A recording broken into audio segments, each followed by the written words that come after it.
Pobreng Marino. Uy, grabe si Pobreng Marino. Ay, bigyan ka ng ano. Pobreng Marino. Yan ang customer hapon. Kaka ngayon. Kumain kanina. Bro, salamat sa pagbili ng ano ko, ng mga siomay ko. At nagano pa kayo, nag-milk tea yan. Ingat kayo, may moderator ka na sa akin. Ibig sabihin, may jacket ka na. Ingat kayo sa biyahe. Ano sila, nasa barko. Oh, ingat kayo bro, no? So, sabi ko sa iyo yung mga sinabi ko kanina, advice ko, tuloy mo lang 'yon. Tuloy mo lang yung pag-vlog mo.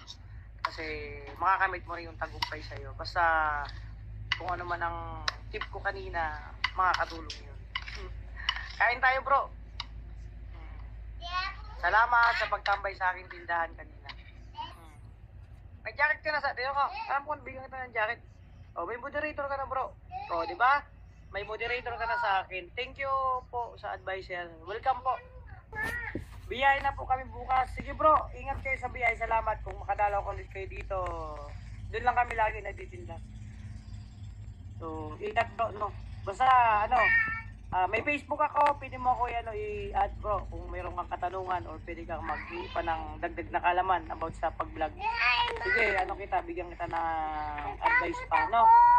Talaga to. Dahil sa Pobreng Marino. Ayan, Marisa si Pobreng Marino, isang din yan, nag-umpisang mag-vlog. So sabi ko sa kanya, tuloy niya lang, enjoy niya lang, wag diyang kahit mahinta ang views, konti ang views. Tuloy lang, hindi pa siya monetize. So sabi ko, tuloy mo lang yung pag-vlog mo. At sabi ko sa kanya, pag may pagkakataon, yung ano man yung content mo, haluan mo ng charity pag may pagkakataon ka. Maliit man o malaki. Binigyan ko siya ng simpleng charity na works.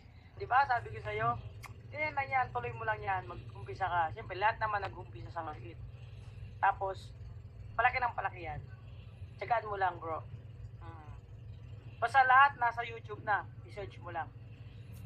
Tsaka sa YouTube, pagiging isang vlogger, lalo na pag charity vlogger, charity ang pinili mong content. Marami kang makakuha kaibigan, kapamilya dito. Opo, seaman yan. Ako naman sabi ko sa kanya, nagsiman din ako kaso hindi ako nakapag-graduate kasi iba yung nasakyan ko. Tawa siya sa akin. Marami ako natutunan kanina kay Idol Alpe. Salamat, Pobreng Marino. Oh, simpleng lang yun. Pero pag may time pa tayo, magkwentuhan tayo. Ay, mag-on call tayo minsan. Magpala, di ba, Pobreng Marino? Sabi ko siya, tuloy mo lang yan. Kasi sa Facebook lang sabi ko, pasukin niya yung YouTube, umpisahan niya. Di ba? Sabi ko sa'yo, tuloy mo lang yan. O kung araw-araw may isa ka, may tatlo, di ba? Sa isang taon, ilan yan? O di maraming subscriber yan. Grabe, mistisa daw yung nasakyan.